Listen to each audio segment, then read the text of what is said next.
Drama serial ज़िंदगी एक पहेली में आज की एपिसोड में फ़ायज़ा जब अपनी मामा से मिलने के लिए जाती है और उन्हें जाके खुशखबरी सुनाती है तो उसकी मामा कहती हैं कि खबरदार, अगर तुम इस घर में अंदर एंटर हुई तो मेरा मरा हुआ मुंह देखोगी और यहाँ से चली जाओ। आइंदा यहाँ घर कदम रखने की भी कोशिश ना करना। तुमने मेरा मान तोड़ा है, तुमने हमारे सरों से चादर छीन ली है, अब तुम्हारे घर में कभी भी ना आना। फ़ायज़ा बड़ा अपनी मम्मा को मनाने की कोशिश करती है कि मामा मुझसे गलती हो गई थी, अब मुझे माफ़ कर दें, मैं कभी भी आइंदा ऐसी गलती नहीं करूँगी, आप प्लीज़ मुझे माफ़ कर दें, मैं आइंदा कभी आपका दिल नहीं दिखाऊंगी। लेकिन उसकी मम्मा फिर भी उसे माफ़ नहीं करती और उसे घर में दाखिल ही नहीं होने देती, बाहर से इसको भगा देती हैं। जब वो घर आती है तो बड़ा परेशान होती है, सोफे में बैठी हुई होती है, उसकी मम्मी मम्मा की सारी बातें याद आ रही होती हैं कि मेरी मम्मा क्या मुझे माफ़ नहीं कर सकती थी। अभी वो इन बातों में सोच रहा होता है तो वहाँ से नुमान आ जाता है और वो आके कहता है कि फ़ायज़ा तुम कहाँ गई थी? वो कहती है कि मैं तो अपने दोस्त को मिलने के लिए गई थी। तो कहता है कि तुम जहाँ भी जाओ तुम्हें हमारा क्या फ़र्ज़ नहीं बनता कि तुम मुझे बता के जाओ? वो कहता है कि क्या मतलब? वो कहती है क्या मतलब? तो वो कहता है कि तुम कहाँ, मुझे क्या पता तुम अपने दोस्त के पास गई थी या कहीं और गई थी। फ़ायदा कहती है कि तुम मुझ पे शक कर रहे हो। वो कहता है शक नहीं कर रहा, लेकिन तुम मुझे बता के क्यों नहीं गई? तुम्हें चाहिए था कि मुझे बता के घर से निकलती। फ़ायदा कहती है कि मैंने सोचा था कि थोड़ी देर के लिए बस मैंने जाना है, तो मैं अब तुम्हें क्या बताऊँ थोड़ी देर का। जिसमें वो कहता है बेशक थोड़ी देर के लिए जाना हो, चाहे 1 मिनट के लिए जाना हो, लेकिन तुम्हें घर से बाहर कदम भी रखो तो मुझे बता के रखो। फिर वो जाता है अपने कबर्ड में, अपनी अलमारियाँ खोल कुछ ढूंढना शुरू कर देता है, काफ़ी देर ढूंढता रहता है। तो ढूंढने के बाद आके फ़ायदा से कहता है कि वहाँ मेरे 2 लाख रुपए पड़े हुए थे, कहाँ गए? फ़ायदा कहती है कौन से 2 लाख रुपए? वो कहता है कि मैंने कल 2 लाख रुपए यहाँ ला के रखे थे, मुझे अर्जेंट मीटिंग के लिए चाहिए थे, कहाँ गए हैं वो 2 लाख? फ़ायदा कहती है मुझे तो नहीं पता। कहता है तुम घर में होते हो तो तुम्हें हो ना, तुम्हें पता लेना कि पैसे घर की चीज़ें कहाँ जाती हैं।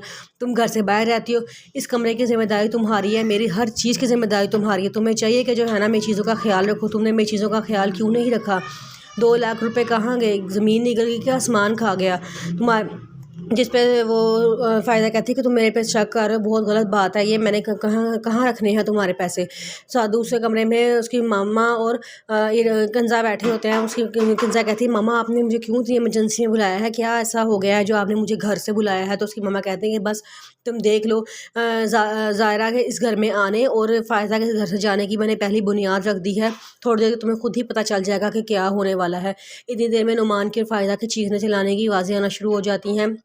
तो किंजा कहती है कि मामा क्या ये वही नुमान है जिसने आज तक कभी फ़ायदा से ऊंची आवाज़ में बात नहीं की और आज फ़ायज़ा पे चिल्ला रहा है? उसकी मामा कहती हैं कि हाँ देख लो, मैंने तुम्हें कहा था ना, चलो आओ तमाशा देखते हैं चल के नीचे। वो नीचे जाते हैं तो साथ जाते साथ ही किंजा नुमान को डांटना शुरू कर देती है। कहती है कि नुमान ये तुम्हें क्या हो गया है? तुम फ़ायदा से किस अंदाज में बात कर रहे हो? तुम्हें पता है ना ये तुम्हारे बच्चे की माँ बनने वाली है। जिस पर उसकी मम्मा भी कहती है कि नुमान ज़रा तमीज़ से बात करो, इसका असर तुम्हारे बच्चे पर भी हो सकता है। नुमान कहता है कि इसने मुझे खुद गुस्सा चढ़ाया है, मेरे यहाँ पे 2 लाख रुपए पड़े हुए थे, अब नहीं है, कहाँ गए हैं? मेरी चीज़ों की हिफाज़त करना तो इसी की ज़िम्मेदारी है ना। जिस पर उसकी सास कहती हैं कि हाँ, जब ये घर से बाहर गई है तो उसके कमरे में तो कोई गया ही नहीं है और तुम्हारी हर चीज़ की हिफाज़त करना तो इसकी ज़िम्मेदारी है। जिस पे वो कहती है कि फ़ायदा कहती है कि अम्मी मुझे नहीं पता पैसे कहाँ गए हैं, मैं घर में होंगी तो मुझे पता चलेगा ना पैसे कहाँ पड़े हैं। नुमान कहता है यही बात तो मैं कह रहा हूँ कि तुम घर में क्यों नहीं थी?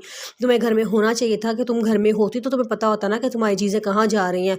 ये कह के वो गुस्से में वहाँ चला जाता है। फ़ायदा वहाँ खड़ी देखती रोती रहती है और कहती है कि मैंने कुछ भी नहीं किया, मुझे नहीं पता पैसे कहाँ गए हैं। उसकी सास और किंजा दोनों मुस्कुराती हुई वहाँ से चली जाती हैं। फिर उसके बाद असगर अपने दोस्तों के साथ असगर बाहर बैठा कर चाय पी रहा होता है तो वहाँ से उसके 2 दोस्त आ जाते हैं। कहते हैं कि अच्छा अच्छा अकेले अकेले चाय पी रहे हो, अच्छा भाई तुमने तो दूसरी दफ़ा सेहरा सजा लिया और हमें बताया तक नहीं। असगर सारा डर सा जाता है उनको देख के। तो उसके दोस्त कहते हैं कि हाँ भाई दूसरा सेहरा भी हमारे पैसों से ही सजाया होगा, तुमने हमारे पैसे कब वापस करने? असगर कहता है कि नहीं इंशाल्लाह मैं बहुत जल्द आके पैसे वापस कर दूंगा। लेकिन वो कहते हैं कि तुमने हमें वलीमे की 1 प्लेट तक, बिरयानी की 1 प्लेट तक हमें नहीं खिलाई, तो कम से कम हमें अपने दोस्तों को तो याद रखना चाहिए था ना। असगर कहता है कि बस वो ऐसे ही सादगी से निकाह हो गया था, बड़ी जल्दियों में हुआ है। तो वो कहते हैं अच्छा चलो ठीक है, हमारे पैसे जल्द वापस कर देना। असगर ज़रा परेशान सा हो जाता है।